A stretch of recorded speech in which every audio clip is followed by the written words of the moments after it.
בסרט הראשון, הסיום שלו הוא מאוד דרמטי. משם ניאו, הוא צריך לגלות את הכוח של האחד שלו. והוא צריך לתקן את הנפש שלו בשביל זה. בשביל להגיע למציאות הזאת. אנחנו רואים שבהתחלה של המלחמה הוא מפעיל המון כוחות, וכוחי ועוצם ידי שם, ובעליל הם עשו את זה, זה שכל המכות שהוא נותן לסמית, סמית הוא בום, עומד שם, והוא סופג את כל המכות האלה, וכאילו כלום. ולכאורה זה צריך להיות מכות נוראיות. אתה מבין שאם סתם בן אדם היה מקבל רבע מהמכות האלה, כבר מתפורר. והוא ממשיך, ובסוף יש את הקטע ההוא שהוא מבין איך הוא אומר לו, הוא מחשף, he's a wizard, והוא מתחיל לברוח, והוא בורח, הוא נמליט בכל כוחו, אתה מנסה את כל התרגילים והאפשרויות, וקופץ מאיזה גג שם, וכל מיני עניינים, ורץ וזה, נפתח את הדלת, בום, הוא מקבל את הכדור שלו. מקבל את הכדור שלו. במהלך הזה חייב להזכיר שסמית קולט את כל הבריחה שלו, הוא לא עוד משתתף במרדף בכלל. הוא פשוט הולך לאיזה נקודה ומחכה לו שם. כן. גם בהתחלה, כשטריניטי בורחת, זה אותו דבר. אז יש קטע כזה שרואים אותו, הוא מסתכל והוא מבין לאיזה טלפון היא צריכה ללכת. והוא בא עם המשאית. בדיוק. זאת אומרת, הוא לא... אם אתה בא עם השכל וההשתדלות, לא במילה, לא במושג החיובי של ההשתדלות, אלא הכוח שלך, בכוחי ועוצם ידי, המאבק שלך נידון לכישלון. אין לך שום סיכוי. אין שום סיכוי. כן. וזה בדיוק מה שניאו מבין. צופה רשע לצדיק, הוא מבקש לאמיתו, השם לא יעזבנו בידו. אלמלא הקדוש ברוך הוא עוזרו, אינו יכול לו. כן. וכל עוד שזה במסגרת של כוחי ועוצם ידי, זה בדיוק מה שהעולם הזה לא בא לברר. זאת אומרת, ניאו בא לברר בדיוק את העובדה שהקדוש ברוך הוא זה שמנהל את כל העסק הזה. כן? וכל עוד שהוא חושב שהוא יעשה, או שהוא בפיקחות שלו, בכוח שלו, בג'יוג'יצו שלו, במה שלו יהיה, אז הוא אוכל אותה עד הסוף. כן?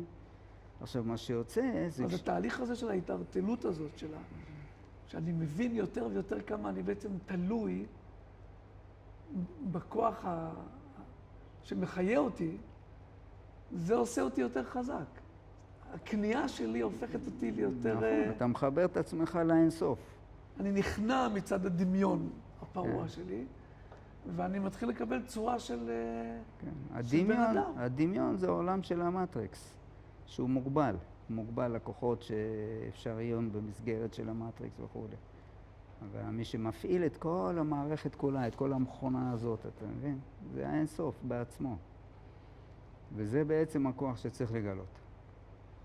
עכשיו יש שם איזה קטע מעניין, זה שאתה רואה שאיך שהוא יורה בו, הוא נשען על הקיר, ויש לו מבט שהוא שונא אותו, את סמית.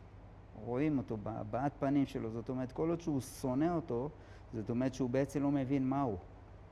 הוא מאבד את הקשר לידיעה שהיצר הרע בעצם בא לתקן אותך. כן? זה היה חזק. אתה מבין? אז אתה רואה אותו, שהוא מקבל את הכדורים האלה, ובתוך כדי שנאה הוא מת. זה לא מאבק אישי פה, אתה אומר, זה בכלל משהו אחר לגמרי. כן, אבל הוא תופס את זה בצורה אישית, בגלל שהכוחי ועוצם ידי עדיין שולט בו. ואז מה שקורה, יש שם איזה קטע מעניין מאוד, שמי שמעוררת אותו זה טריניטי. והיא מעוררת אותו בנשיקה. שמעניין שיש 3 סוגים של ייחוד. יש ייחוד, שזה ייחוד בנשיקין, שזה בראש, בחב"ד. יש חיבוק, חיבוק זה בכתפיים, בחגת. והייחוד להולדה הוא בנהי, זאת אומרת, בכלי ההולדה למטה. וזה 3 מדרגות של ייחוד. אז זאת אומרת, מה שזה בחב"ד, זאת אומרת, כל ייחוד בחב"ד הוא כמו תפיסה של מציאות, והסכמה והבנה של איזה שכל מסוים. כן? זה נקרא ייחוד בחב"ד. זאת אומרת שכשאתה רק יודע את זה, עדיין אתה לא יודע להוריד את זה לחג"ד. זאת אומרת, אתה לא תדע לעשות את זה. ועדיין לא יהיה איזה תולדות בתוך המציאות מצד ההולדה שבדבר. זאת אומרת, למעשה הוא יותר גבוה, אבל הוא תיאורטי עדיין. בדיוק. הוא לא בא לכלל מעשה. בדיוק, זה רק במחשבה, מה שנקרא. אבל המחשבה זה הדבר הגבוה באדם, אבל הקטע הוא שאת המחשבה צריך בדרך כלל להוציא לפועל. כן, ואם הוא לא מוציא את זה לפועל, אז כל המחשבות של הבן אדם זה טוב. זה לא אמיתי, אם הוא לא הוציא את זה לפועל. כן, זה מה שכתוב, שהקדוש ברוך הוא ברא את העולם הזה, אשר ברא אלוקים לעשות. שהעשייה, שזה הצד הנמוך ביותר, היא הדבר הנדרש בעצם. היא תכלית העניין. כן. אבל תכלס הרעיון זה שבקטע ההוא היא מנשקת אותו. מה זה העניין הזה של הנשיקה? הקטע של הנשיקה, אי אפשר להבין אותו, לפי דעתי, אם אתה לא מבין את כל המערכת הזאת של היחסים שבין ניאו וטריניטי. מי זה טריניטי בכלל בסרט? אם נניח שאמרנו בפעם הקודמת שדיברנו, שמורפיוס הוא משיח בן יוסף, כן, וניאו הוא משיח בן דוד, אז מי זה טריניטי? מה היא עושה שם? אז אתה רואה שבשביל להבין את הדבר הזה נראה לי שצריך להבין את הסוד הזה של הזכר והנקבה והאיש והאישה. מה זה? אתה רואה שיש שתי צורות במציאות, שזה נקרא איש ואישה, או זכר ונקבה. זאת אומרת, זכר נקבה יש גם בחיות. הצורה הגבוהה ביותר שבזה והיפה ביותר שבהם זה בצורת אדם. זאת אומרת, התפיסה של האיש והאישה בהבנה של הפונקציה שכל אחד מהם ממלא, אז בצורת אדם זה הדבר הכי יפה שיש במציאות. אין דבר יותר יפה מזה. אתה רואה שגם רוב כשזה נעשה כמו שצריך לעשות. ודאי, אם אתה מקבל את זה בצורה הלא יפה של זה, אז אין לך דבר יותר גרוע מזה. זה כמו שאתה רואה שאת האהבה שבין איש לאישה אפשר להפוך לזנות. אתה מבין שזה הגילוי החיצוני הכי נמוך של הדבר, בלי גילוי של הערה פנימית שבמעשה. אם אפשר לקרוא לזה ככה, כן? אבל תכלס, מה אני רוצה להגיד? אני אומר שאתה רואה שכל העולם הוא בנוי מחומר וצורה. חומר שהוא בעצם צריך להכיל את הצורה בו. צורה צריכה להכיל את החומר. לא. החומר צריך להכיל עליו את הצורה, בוא נגיד ככה. כן? עכשיו, מה שיוצא זה מה שאנחנו אומרים למשל, איך אריק איינשטיין אמר? קח לך אישה ובנה לה בית. אריק איינשטיין מפורש. כן. עכשיו, הרעיון שככה אישה ובנה לה בית, זאת אומרת שאין בית, וכתוב אין בית אלא אישה, כן? זאת אומרת, בשביל מה בן אדם צריך בית? מה העניין שחז"ל שהם צריכים להגיד לי דבר כזה? אלא שהיא צריכה להכיל את האור שלו בבית הזה. כן? זאת אומרת שיוצא שכל אדם מצד עצמו יש לו גוף ונשמה, אז הגוף זה כמו בית של הנשמה. ובעצם מה שהוא צריך לעשות, הוא צריך להכין את הגוף הזה שיהיה מסוגל להכיל את האור של הנשמה. זה התכלית בעצם של מה שאנחנו עושים פה. זאת אומרת שאמרנו שהנשמה ירדה לעולם הזה, לתוך המציאות של הפירוד והעניינים של הגוף וכל המטריקס הזה שאנחנו חיים פה, והכוונה בעצם להשליט את הנשמה על הגוף. כן? עכשיו, כל עוד שהבן אדם לא מתעסק בלנסות להשוות בין האור של הנשמה לגוף, אז בעצם הוא לא יוצר קשר עם אשתו, מה שנקרא. תחזור למשפט בבקשה. זאת אומרת, כל עוד שהאדם לא מתעסק בלנסות להשליט את האור של הנשמה על חיי הגוף שלו, על המציאות של החיים שלו, אז בעצם הוא לא יוצר קשר עם אשתו. כן? ואצל האישה, הגוף יש לו את הצרכים שלו, יש לו את העניין שלו, הוא דבר מאוד מוגדר, כן? וצריך, על הגוף הזה, צריך להכיל את האור של הנשמה. עכשיו, מה שיוצא, תסתכל למשל, טריניטי מההתחלה, היא אוהבת את ניאו, אבל היא לא יכולה לגלות לו את זה. הם חיים במין, כל הסרט הראשון, הם חיים במין מצב כזה שהיא אוהבת אותו, יכול להיות שגם הוא אוהב אותה, אתה מבין, באיזה צד נסתר, אתה מבין, אם מוצאת חן בעיניו ונניח, או משהו מסוג זה, אבל זה לא בא לידי גילוי. ולמה? כי כל עוד שהנפש שלו לא מתוקנת, או כל עוד שהוא לא עובד על התיקון של הנפש שלו, אז יש לו אגו, יש לו אישות משל עצמו. אז שיש לו אישות משל עצמו, אז מי שיש לו אישות הוא לא יכול להתחבר למישהו אחר. לא מאפשר זוגיות. בדיוק. עכשיו, אז מה שיוצא, יוצא כל הסרט היא מרגישה את האהבה הזאת אליו, אבל מכיוון שיש לו איזה משהו שהוא עדיין הוא שייך כביכול לצד של האגו, אז היא לא יכולה להתחבר אליו. וזה גם מה שהיא אומרת לו, זמן קצר לפני שהוא מת שם, בסוף הסרט ברכבת, היא אומרת לו, בדיוק כשהרכבת עוברת, אז היא אומרת, יש איזה משהו שהנביאה אמרה, ואני לא יכולה להגיד לך את זה.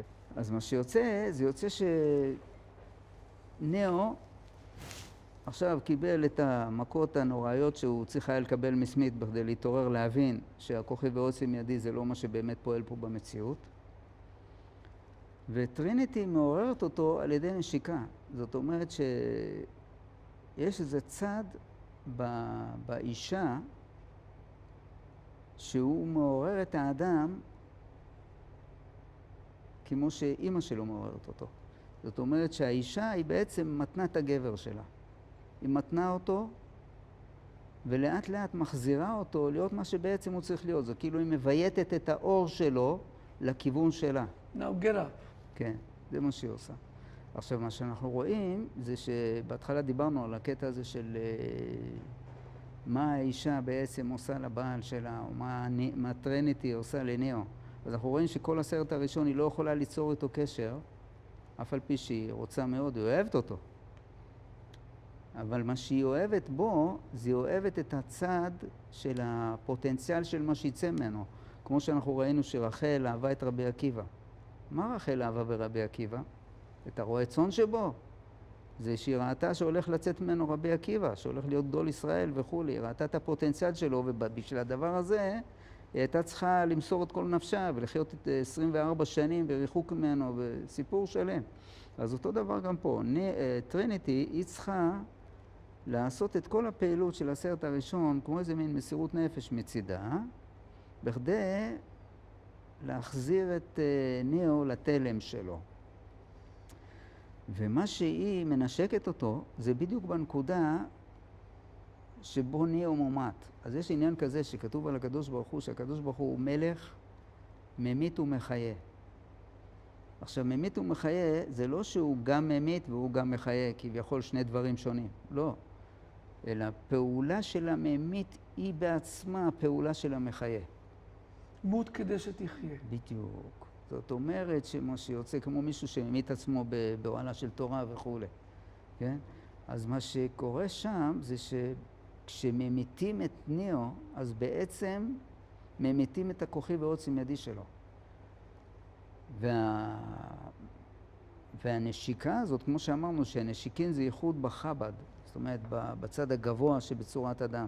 זאת אומרת שהיא מכניסה לו את הרעיון הזה של הממית ומחיה, כן? זאת אומרת, היא כאילו משווה אותו עם הצורה שצריכה להיות לו בתור מישהו שהוא האחד, שהוא צריך לפעול בצורה של משוחרר מכוחי ועוצם ידי, מתוך ידיעה ברורה שהכוח זה לא שלו בעצם. עכשיו, אז מה שיוצא זה שאז היא אומרת לו, היא נותנת לו את הנשיקה, כביכול השכל הזה נכנס שם של הממית ומחיה, ומכוח הזה הוא קם. וכשהוא קם הוא כבר בן אדם אחר לגמרי, תובנה חדשה לגמרי, של מי זה בעצם סמית, ומה בעצם קורה פה בעולם הזה. ומי זה הוא בעצמו. בדיוק. ואז מה שאנחנו רואים, אנחנו רואים אותו קם, והוא מסתכל על העולם כאילו זה חדש לגמרי. עיניים אחרות. הוא מסתכל ככה מסביבו, והוא רואה את הכל בקודים של ה-0-1 הזה, הכל באורות ירוקים כאלה.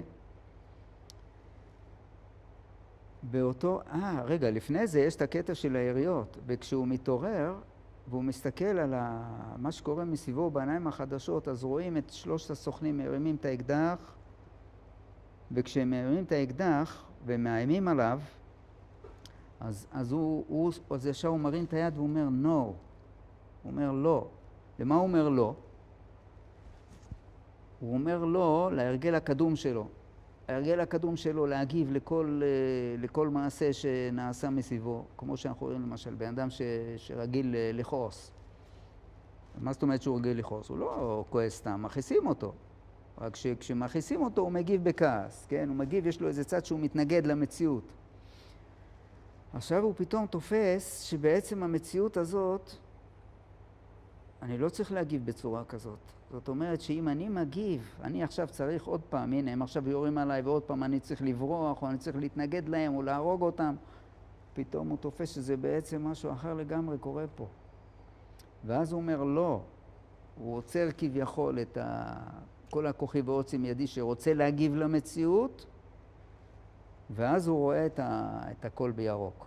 אז הוא רואה כשהוא עמד כביכול, הוא עולה מדרגה באותו רגע. בדיוק, באותו רגע שהוא אומר לא, והוא בוחר לא להגיב כביכול להתקפה הזאת, ואז מה שיוצא, ההתקפה הזאת בעצם נעצרת. מה זאת אומרת? כשמישהו בא ויגיד עליך בדיוק מי אתה, אז זה מאוד מאוד קשה לעצור את ההתקפה הזאת. אבל אם מישהו בא ואומר לך, אתה נאצי, אני לא נאצי, ואתה יכול להגיד מה שאתה רוצה, זה עובר מעליי, כן? באותו רגע שהוא תופס, שהוא לא צריך להגיב למציאות הזאת בכוחי ועוצם ידי, אז ההתקפה שלהם היא בעצם, היא נופלת על, כמו שנקרא, זה התפרצות דלת פתוחה. וברגע שזה התפרצות דלת פתוחה, אז מה שיוצא, זה שהוא עוצר את הכדורים באוויר. מה זאת אומרת הוא עוצר את הכדורים? יש שם קטע מאוד מאוד יפה, שרואים אותו איך הוא לוקח את אחד מהכדורים, והוא מסתכל עליו, ככה, ואז הוא שומט אותו, כמו איזה מישהו שניסו להכעיס אותו, והוא עצר את הפעולה של הכעס, ואז הוא אומר לעצמו, בסדר, אז הוא אמר עליי שאני טמבל, אז מה אם הוא אמר? והוא זורק את זה. זה הקטע שבו הוא לכאורה מתקן את בחינת הנפש שלו. זאת אומרת, שמה הנפש שלו היא עכשיו מזרימה את האור האלוקי מעבר לכוחי ועוצם ידי שהיה עובר במציאות הזאת עד עכשיו. וזה אין לך, הקטע הזה הוא קטע שהוא מאוד מאוד יפה, אני אהבתי, אני לא ראיתי אף פעם קטע קולנועי כל כך חזק, כל כך יפה, כל כך מעודן, כל כך מתוחכם כמו הקטע הזה.